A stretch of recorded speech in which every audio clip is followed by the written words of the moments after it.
Antigo Egito. Resquícios da mais duradoura sociedade do mundo ainda se erguem das inconstantes areias do deserto e das cheias do Nilo.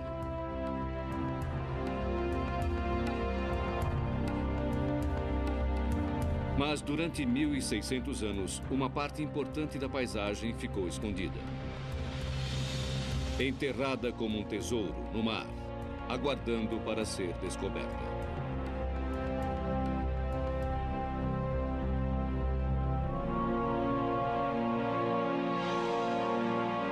O Palácio de Cleópatra, em busca de uma lenda.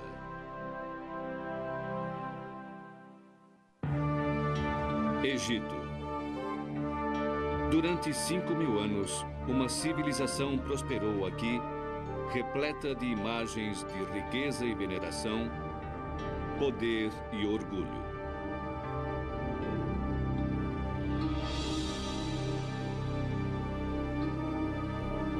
Um povo que possuía uma profunda crença na vida após a morte, que encontrou expressão em imensos templos e túmulos, e que dedicava sua fé ao faraó para guiá-los e protegê-los. Cada faraó deixou uma marca indelével. Ramsés II, o grande construtor do império,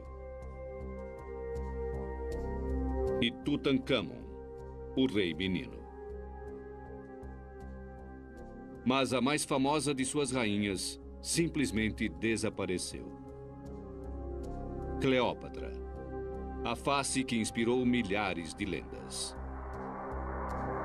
Sua história tem início na Alexandria, uma cidade no delta do rio Nilo, na costa mediterrânea.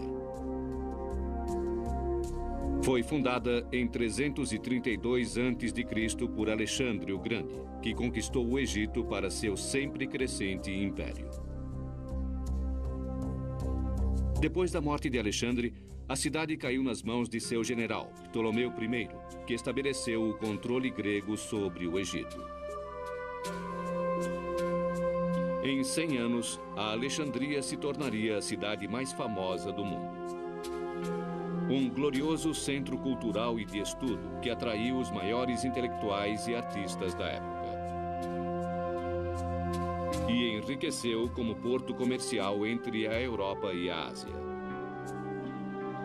Barcos da Índia e de Roma orientavam-se por seu fabuloso farol, uma das 7 maravilhas do mundo antigo. A ocupação grega da Alexandria e do resto do Egito durou por cerca de 300 anos, até a época de Cleópatra.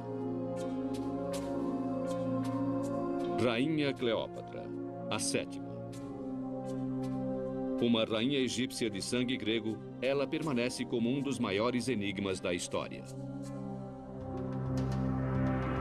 Popular entre os egípcios, Cleópatra foi a primeira governante grega a aprender sua língua. Ela manteve o poderoso Império Romano sob controle, mantendo ligações íntimas com seus líderes. Mas sua sorte chegou ao fim quando Otaviano, o regente de Roma Ocidental, decidiu tirar o Egito de seu comando. Para não se submeter à derrota, a rainha cometeu suicídio. Mas, de todos os dramas que Cleópatra enfrentou, não resta nenhum vestígio na Alexandria de hoje.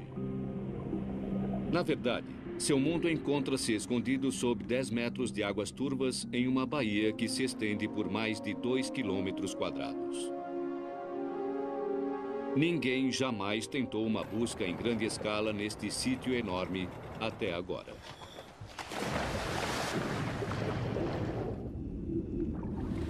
Desde há muito tempo, eu sonhava em vir a este lugar por causa do mistério deste sítio. Para Frank Godio, 10 anos de planejamento culminaram na expedição deste ano. Ex-consultor financeiro, ele abandonou uma carreira de sucesso para procurar Cleópatra em tempo integral. E é aqui que ele espera encontrá-la.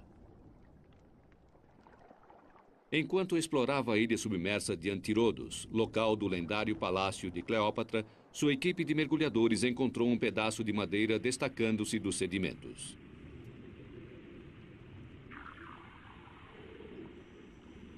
Durante 3 semanas, os mergulhadores limparam o sítio. A curiosidade transformou-se em excitação.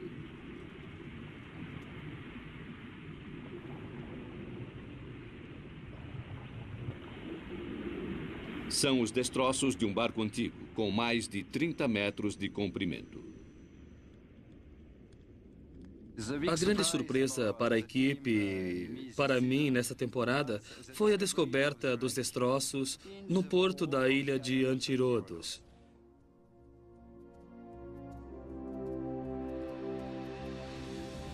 É um naufrágio magnífico. Está em excelente estado de conservação.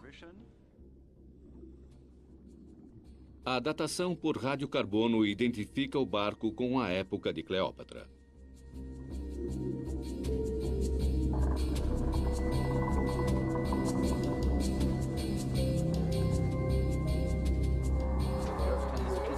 Godiot envia o artista Patrice Sandrin para desenhar o grande barco.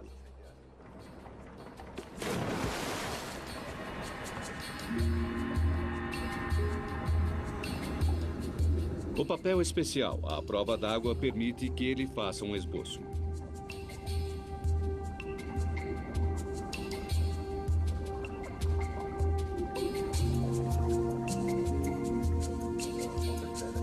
Nós estamos apenas transferindo as medidas tomadas por Patrice lá embaixo. Pouco a pouco, nós vemos a forma dos destroços e todos os detalhes do naufrágio. O tipo de construção vai nos levar a definir quando exatamente este barco foi construído e por quem e com que propósito, o que é muito, muito importante neste caso. Os desenhos de Sandrin e o filme dos destroços são enviados ao Dr. Steve Vinson, da Universidade de Chicago, um especialista em barcos e navegação antigos. Destroços em bom estado são sempre uma surpresa agradável. Na verdade, o lugar onde eles estão mergulhando é a parte inferior do barco, onde todo o limo e sedimentos costumam se depositar. Esta é a área do porão, basicamente. Um modelo computadorizado ajuda o Dr. Vinson a trazer o barco de volta à vida. Bem, o esboço me deu a primeira pista, porque com o desenho eu pude vê-lo inteiro, de uma vez só. O que nós temos aqui é a viga central, a quilha, que é esta trave longitudinal que vai da frente até atrás. Cruzando a quilha, existem várias traves que vão de lado a lado, que são chamados de costelas ou, mais adequadamente, de armação. O barco era grande para os padrões antigos, 30 metros de comprimento, com grossas vigas de apoio que mediam 8 metros de lado a lado. Vincent suspeita que seja um barco de carga. Bem, se estivesse saído do Egito, ele poderia estar levando um carregamento de cereais. As estatísticas indicam que a quantidade de cereais embarcados do Egito para Roma era cerca de 50 mil toneladas por ano. Um barco de carga desse tamanho poderia carregar 300 toneladas de cereais ou vinho acondicionados em recipientes vedados. A opulência do Nilo que tornou Cleópatra rica. O Egito era por onde teria sido transportados muitos bens luxuosos da China, da Índia e da África subsaariana. Seda da China, especiarias da Arábia, incensos e perfumes da África, animais exóticos, leões para devorar cristãos, tudo deve ter passado pelo Egito.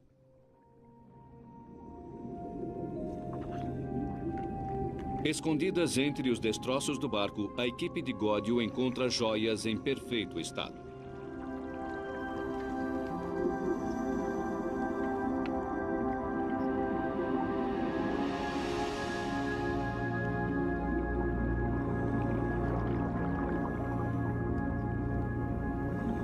Todos os dias nós temos novas surpresas neste naufrágio. Primeiro, nós descobrimos que o tamanho deste barco era muito impressionante.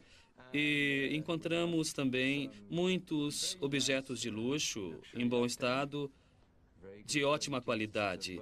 Este é o fundo de uma taça muito fina.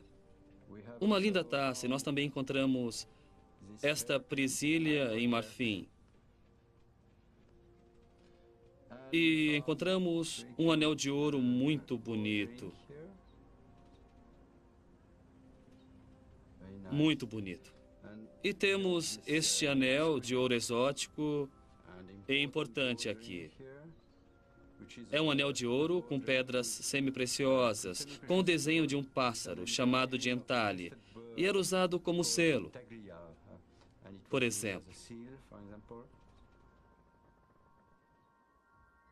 Depois de semanas de limpeza do sítio do naufrágio, os mergulhadores encontram um grande rombo, o buraco que afundou o barco há 2000 anos. Mas não há como saber se ele bateu em um recife ou se foi um incidente de guerra. Pode-se levar anos para resolver o mistério do naufrágio no porto de Cleópatra. É uma das embarcações antigas mais bem preservadas já encontradas. Um barco que Cleópatra pode ter visto navegar de seu palácio real. O palácio que Frank Gaudio está determinado a encontrar.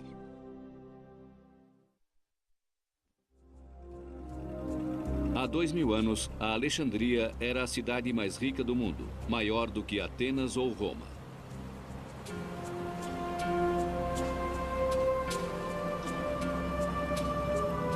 Hoje, uma modesta flotilha de pesca substituiu a Marinha Imperial de Cleópatra.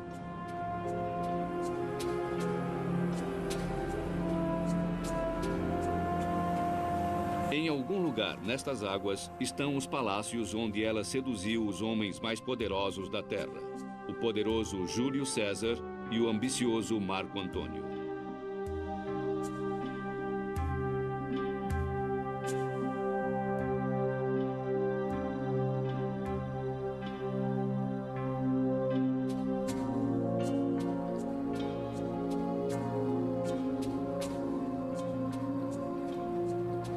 Mas o tempo foi cruel com Alexandria. 4 séculos depois da morte de Cleópatra, terremotos e uma enorme onda derrubaram o palácio para o porto fronteiriço.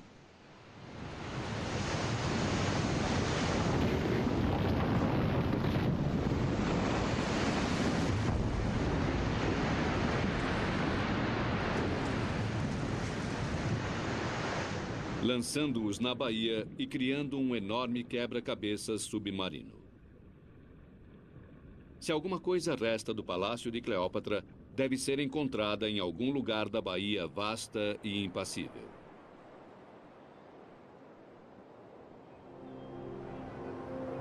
Com 2 a 10 metros de profundidade, a baía tem mais de 2 quilômetros quadrados. Gaudio precisa de um ponto de partida para sua caça ao tesouro. Seu único guia é uma tênue voz da antiguidade. Um escriba grego que viajou para Alexandria 3 anos depois da queda de Cleópatra e que escreveu sobre as maravilhas que observou.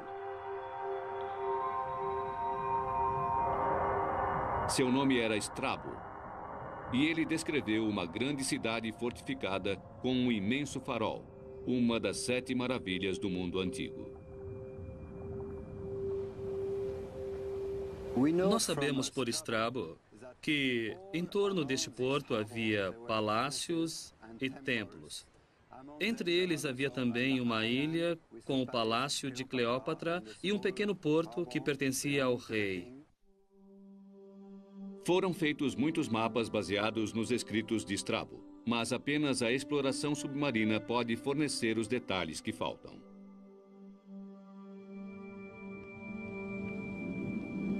A visibilidade é um problema.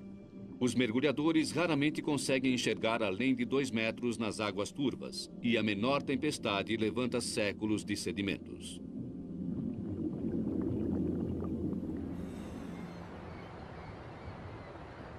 Para localizar o palácio, a equipe de Gaudio usa diversos tipos de sensores para detectar a forma do fundo do mar abaixo deles. O porto é vasculhado em busca de mudanças no campo magnético da Terra, uma indicação de que pode haver estruturas enterradas ali. As imagens são combinadas com sonar e ressonância de profundidade para produzir um rascunho dos quebra-mares e antigos portos submersos.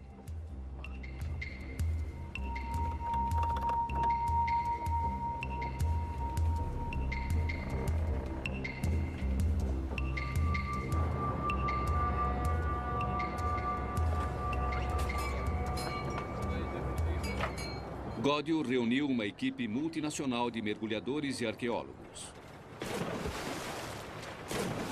A equipe de Godio tem 8 semanas para encontrar o palácio, antes que o tórrido verão egípcio transforme a água em um caldo impenetrável. No início, os mergulhadores têm dificuldades em alcançar seu objetivo. Séculos de depósitos de cálcio cobrem as rochas e as relíquias sob quase 1 metro de uma crosta sólida.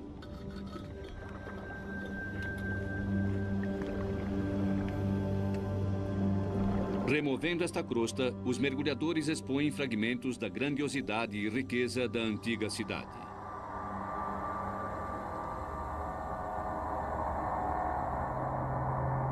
Uma estátua do deus grego Hermes.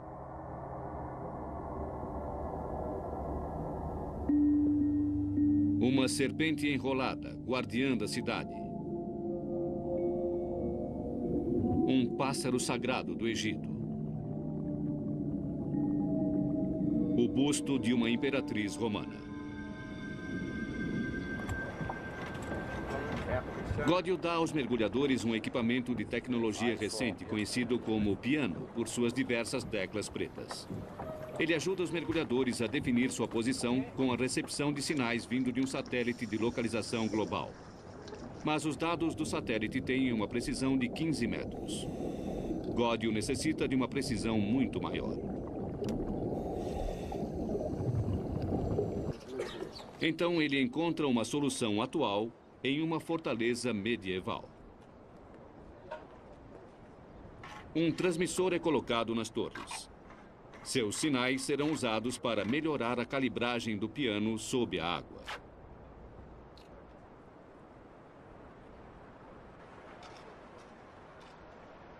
Este receptor está ligado a 2 antenas. A primeira recebe o sinal do satélite.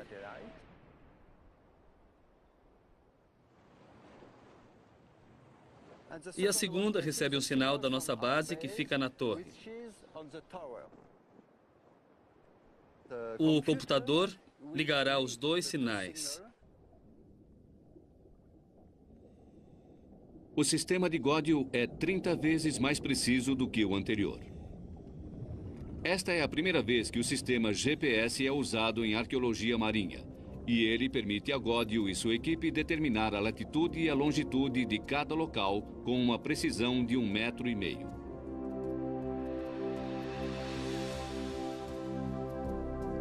Os resultados da inspeção com o GPS são surpreendentes. Frank Godio consegue desenhar o mapa preciso de uma metrópole desaparecida. Em 1997 e 1998, depois de escavações arqueológicas, nós conseguimos definir precisamente os contornos e a localização da cidade arruinada. A equipe de Godio utiliza boias vermelhas para definir um perfil das descobertas submersas. Seguindo as pistas de Strabo, Godio finalmente consegue ter uma perspectiva de um mundo perdido.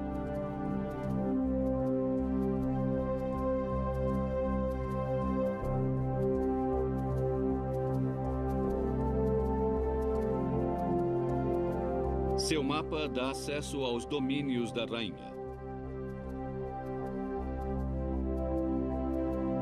O palácio onde Cleópatra seduziu Júlio César, o poderoso comandante das legiões romanas.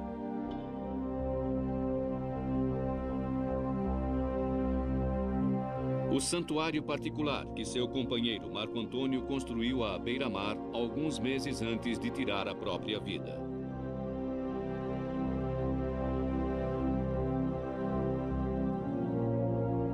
E, finalmente, Antírodos, a ilha real de Cleópatra.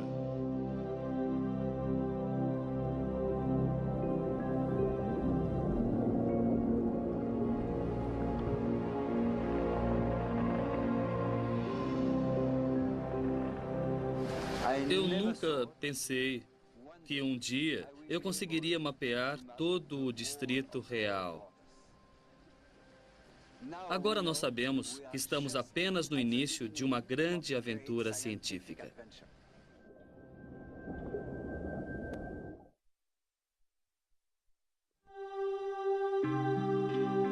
Pela primeira vez em quase 2000 anos, os palácios reais da Rainha Cleópatra podem receber novos visitantes. Tendo mapeado o antigo porto de Alexandria, Gódio limita sua busca à ilha submersa de Antírodos. Foi aqui, em 26 a.C., que o geógrafo Strabo viu a luxuosa residência de verão de Cleópatra 4 anos depois de sua morte. Mas ele não dá pistas sobre sua localização. Agora, encontrá-la depende de Gódio e seus mergulhadores.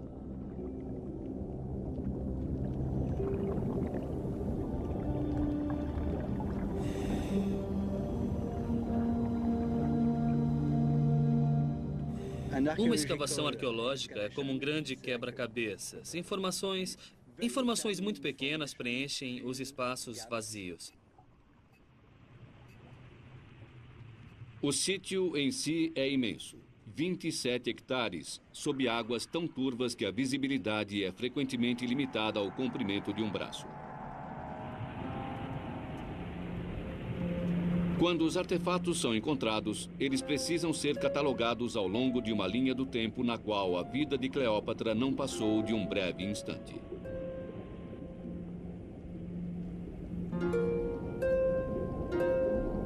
Neste baú da história, os artesãos deixaram pistas preciosas. 8 blocos com inscrições de hieróglifos egípcios, riquíssimas informações para os estudiosos que conseguem lê-los.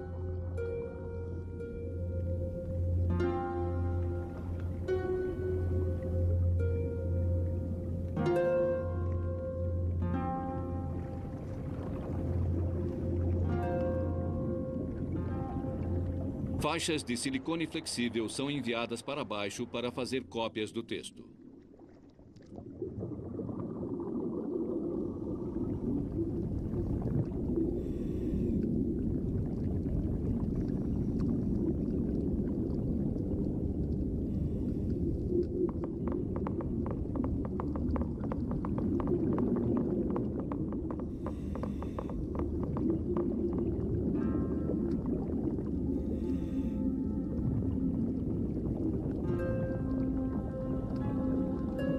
Um dos entalhes é uma homenagem aos deuses, cujo culto desapareceu 1000 anos antes do nascimento de Cleópatra.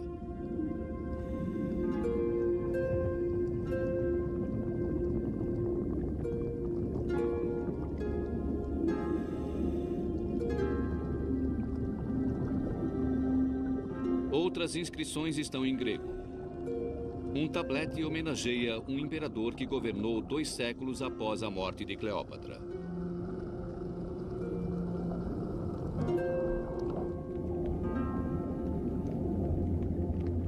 Na extremidade oeste da ilha submersa, os mergulhadores encontram 2 longas fileiras de estacas de madeira. Elas são a fundação de um antigo quebra-mar e uma pista valiosa. A idade da madeira pode ser determinada. Elas datam do 4º século antes de Cristo e do 5º século antes de Cristo. E isto é muito interessante. O quebra-mar já existia aqui bem antes de Cleópatra. É uma descoberta animadora. Se ele resistiu todos esses anos, há uma chance de que o mundo de Cleópatra também tenha resistido. Na época em que Cleópatra assumiu o trono, Antírodos era um próspero porto real, a principal propriedade do palácio de uma ambiciosa beldade e seus famosos amantes.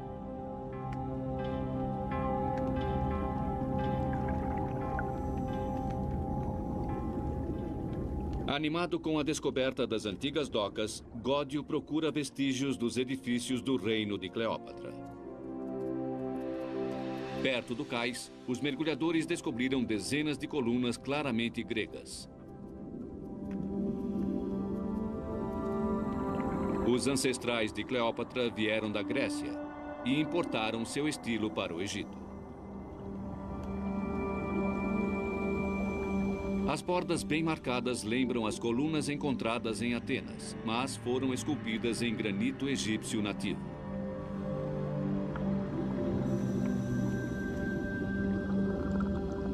As pedras que estavam colocadas no alto das colunas são decoradas com símbolos egípcios tradicionais.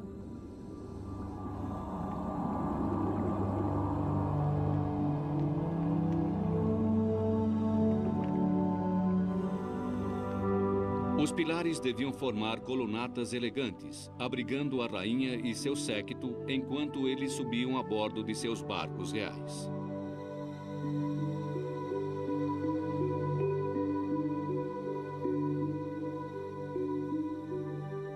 Ancorado acima da ilha submersa de Cleópatra, Gódio está seguindo uma trilha descrita apenas pelo antigo geógrafo Estrabo em 27 a.C.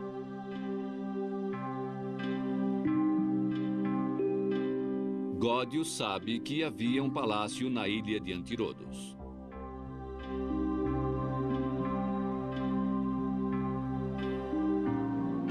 Daqui, a família real deve ter admirado o porto movimentado e o grande farol.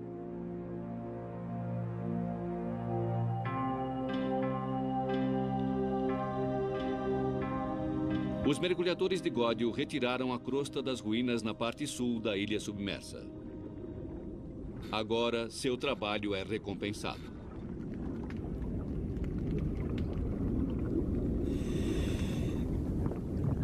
Os mergulhadores descobrem uma série de colunas gigantescas esculpidas em granito vermelho egípcio.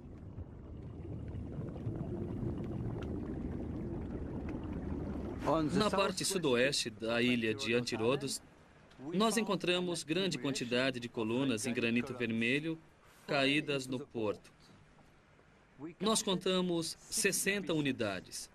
Elas são imensas, com mais de 1,20 m de diâmetro. As colunas caídas cobrem 60 metros do fundo da baía.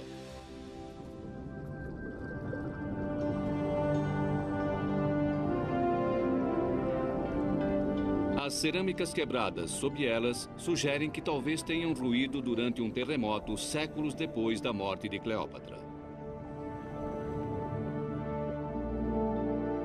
Pinturas de um mundo antigo indicam que as colunas podem ter servido como um portal cerimonial para a ilha.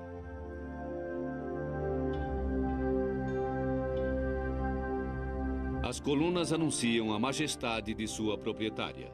Algumas tinham mais de 7 metros de altura, uma entrada magnífica, digna de uma rainha. Os navegantes que chegavam devem ter se maravilhado com esta grandiosa entrada da Ilha Real.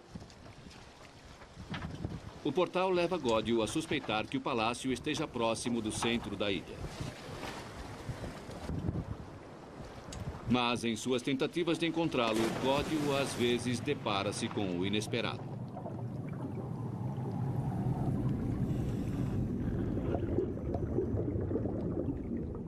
Um dia, eu estava mergulhando sozinho na ilha de Antirodos, limpando um bloco de granito. Eu estava buscando uma pista que indicasse que eu estava no caminho certo para descobrir os resquícios do Palácio de Cleópatra. Os hieróglifos no bloco de pedra revelam uma serpente enrolada, lembrando ao explorador a lendária serpente que acabou com a vida de uma rainha de 39 anos. Apesar de não ser do período de Cleópatra, eu encarei isso como um bom sinal para a minha busca. A inscrição diz: Vida Eterna.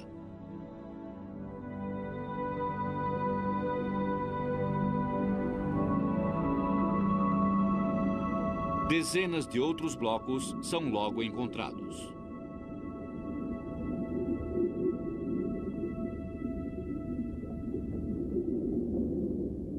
A próxima descoberta convence a equipe de que eles estão no caminho certo. Grandes extensões de pavimentos em pedra calcária, 550 metros em toda a ilha, formando uma série de grandiosas esplanadas. São encontradas ainda mais colunas caídas, colunas que parecem formar uma antiga alameda, provavelmente levando ao palácio. Godio suspeita estar próximo do palácio. Então, ele instrui os mergulhadores para escavar uma vala profunda perto dos pavimentos.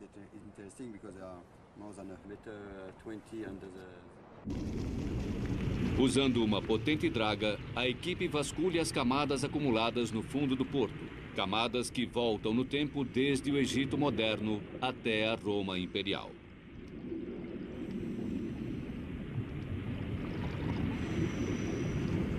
A equipe leva 3 semanas para alcançar a camada em que mais estão interessados.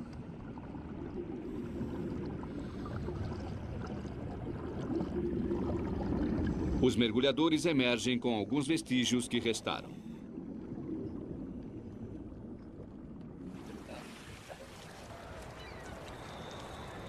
Esta camada que nós encontramos ontem, com estas cerâmicas muito finas, data, nós achamos, da época de Cleópatra. Godio e a arqueóloga norte-americana Emily Titter examinam os artefatos. É uma bela peça, sim, com um acabamento como...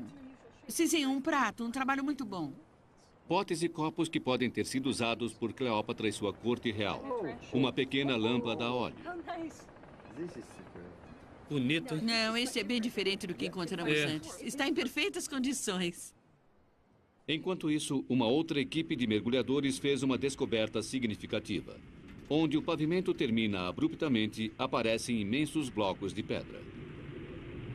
Incerto sobre os propósitos dos blocos, Godio decide escavar em torno deles para ver se existem sinais de alguma coisa importante. Um palácio, é claro, é um monumento importante. E para um monumento importante, você precisa de uma base bem sólida. Os mergulhadores de Godio começam a escavar através dos séculos. Uma série de fundações de madeira aparece marcando o contorno de uma estrutura com 62 metros de comprimento, grande o bastante para suportar os blocos da construção que a equipe havia encontrado antes. Godio está convencido de que esta deve ser a fundação do Palácio de Cleópatra.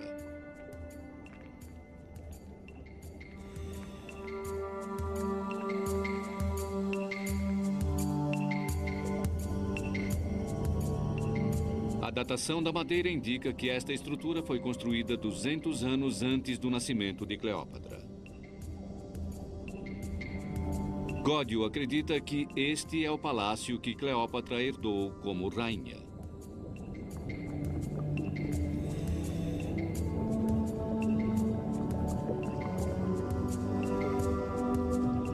O que significaria, ele encontrou as ruínas da residência de Cleópatra na ilha.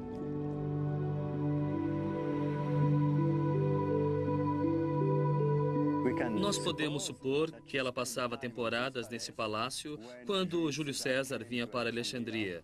Ou depois, Marco Antônio, é claro. A arte clássica dá pistas sobre a aparência do palácio. Altas colunas gregas erigidas em solo egípcio. Altivos dosséis que forneciam sombra para a realeza. Mas como era realmente o palácio?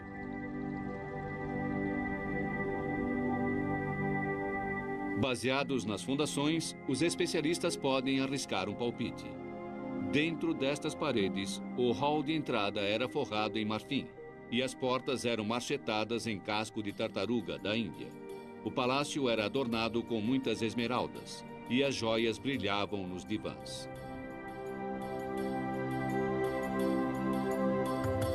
Foi aqui, há 2000 anos, que a rainha de uma nação grandiosa tentou salvar o seu povo da conquista. Os romances de Cleópatra com Júlio César e Marco Antônio transformaram-se em lendas duradouras. Dois grandes guerreiros fascinados por uma beldade real e impressionados com a riqueza de sua dinastia. Eu me sinto privilegiado em poder tocar o pavimento no qual Cleópatra caminhou. Godio encontrou o edifício principal do complexo do Palácio de Cleópatra. mas ele sabe que suas buscas na ilha não estão encerradas. Seus mergulhadores descobriram algo incomum ali perto. Algo que pegaria a todos de surpresa.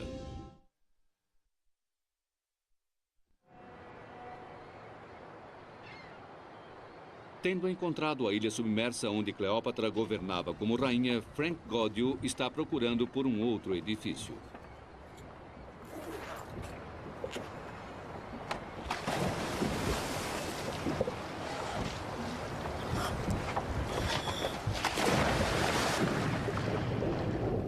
Um templo que pertencia a Cleópatra. Seu santuário particular. Os mergulhadores passaram 2 anos procurando por ele. Godio está convencido de que ele ainda está lá.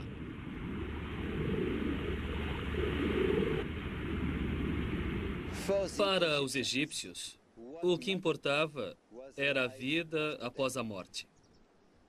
Apenas os templos eram construídos para durar eternamente, não os palácios.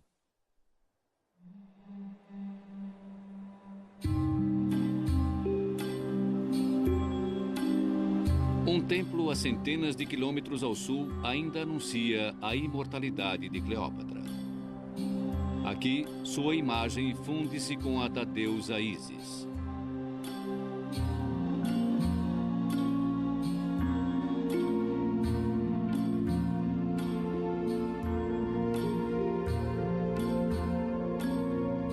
Ísis controlava o poder da fertilidade. As mulheres imploravam por suas bênçãos para seus filhos. Ela controlava a cheia anual do Nilo, que era essencial para o sucesso das colheitas. Para milhões de fiéis, no Egito e em todo o Império Romano, Cleópatra era Ísis. Nas procissões religiosas, Cleópatra vestia-se como a própria deusa. O que restou então de seu santuário particular?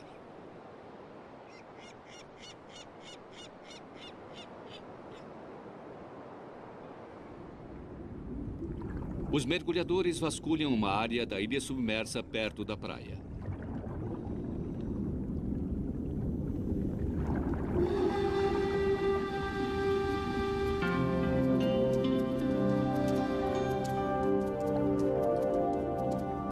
Uma estátua surpreendente é encontrada, mas sua identidade não fica imediatamente clara.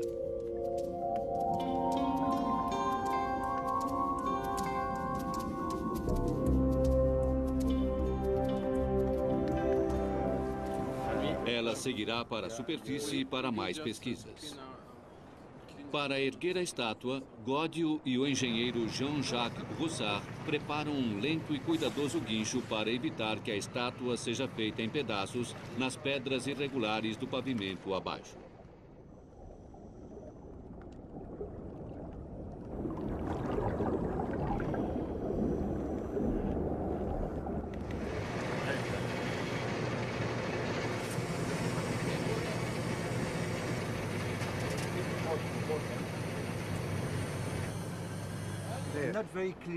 Godio reúne-se com Ibrahim Darwish, o diretor egípcio do Departamento de Arqueologia Marinha, e a arqueóloga Emily Tittle.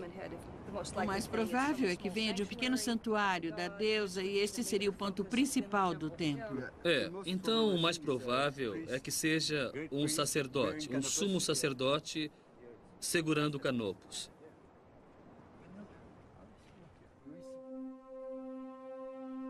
É um sumo sacerdote do culto a Ísis de Cleópatra. Ele segura um jarro chamado de Canopus, cheio com a água sagrada do Nilo. É uma descoberta inestimável. A primeira estátua completa com Canopus já encontrada no Egito. A cabeça calva da figura o identifica como sacerdote do culto a Ísis. O corpo inteiro era depilado em purificação a cada 3 dias, a fim de preparar-se para rogar à deusa que assegurasse a fertilidade do Nilo.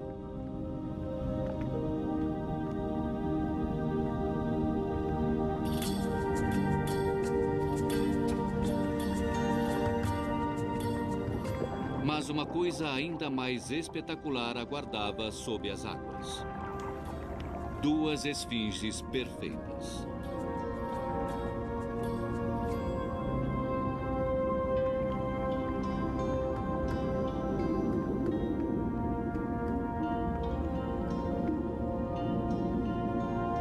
As esfinges são criaturas mitológicas, mas seus rostos reproduzem a aparência dos reis e rainhas do Egito, talvez até mesmo da própria Cleópatra. Frank Godio ordena que as 2 esfinges sejam trazidas para bordo para que se façam moldes completos.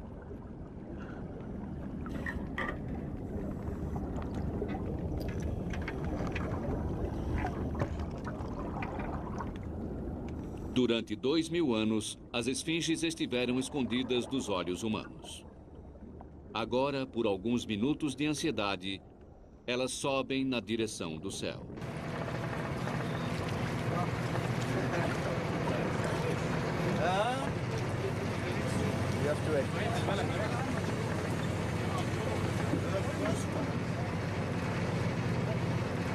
O que me espanta é o rosto. A preservação do rosto não. Ela foi destruída pela natureza. Mas não há inscrição, infelizmente, mas estatisticamente ela vai ser bem fácil de datar pela forma arredondada do rosto e as insígnias nos ombros. Para os mergulhadores, depois de meses de busca na escuridão lamacenta, é um momento de alegria. Cada esfinge é preparada para o molde de silicone. Aplica-se vaselina para lubrificar sua superfície. Os moldes em tamanho natural serão enviados para os estudiosos clássicos para ajudar a resolver o enigma da esfinge.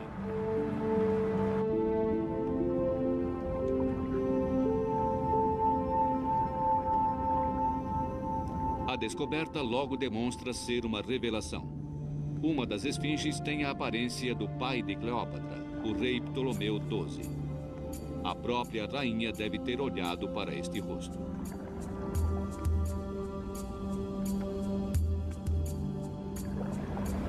Quando eu estou escavando na ilha Antirodos, eu tenho a oportunidade de trazer novas informações à luz, como a da esfinge com a aparência do pai dela.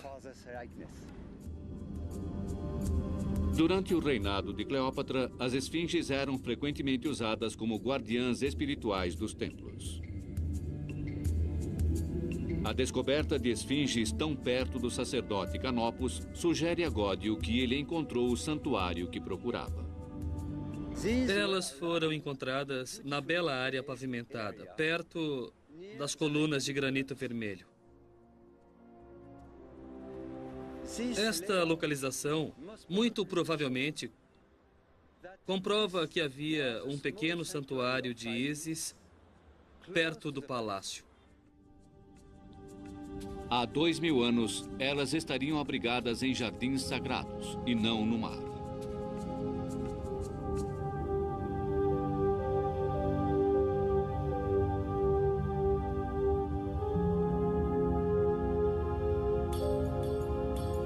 Como a deusa Ísis incorporada em um ser humano, Cleópatra teria liderado as procissões aqui. Rituais sagrados e abençoados pelos sacerdotes de Ísis, purificados com as águas sagradas do Nilo dos jarros Canopus.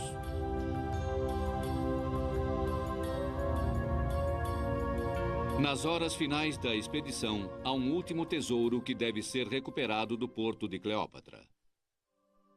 É uma gigantesca cabeça em pedra. A estátua completa devia ter no mínimo 5 metros de altura.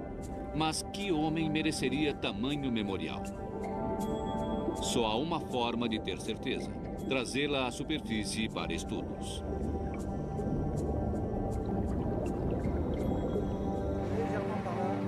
Godio imediatamente reconhece o rosto.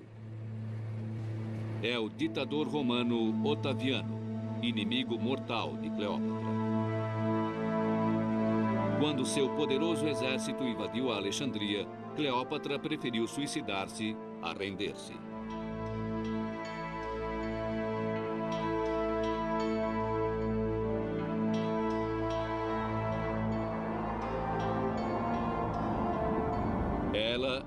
última rainha do Egito. E agora, um poderoso romano reivindica seu reino.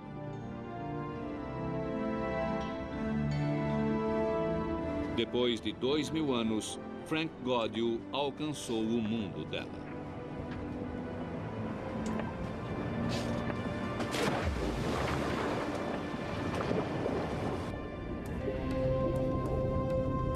Enquanto se prepara para voltar para casa, a equipe de Gaudio tem uma última tarefa. Eles precisam devolver todos os tesouros de Cleópatra à Bahia. No final, o governo egípcio vai determinar o destino deles.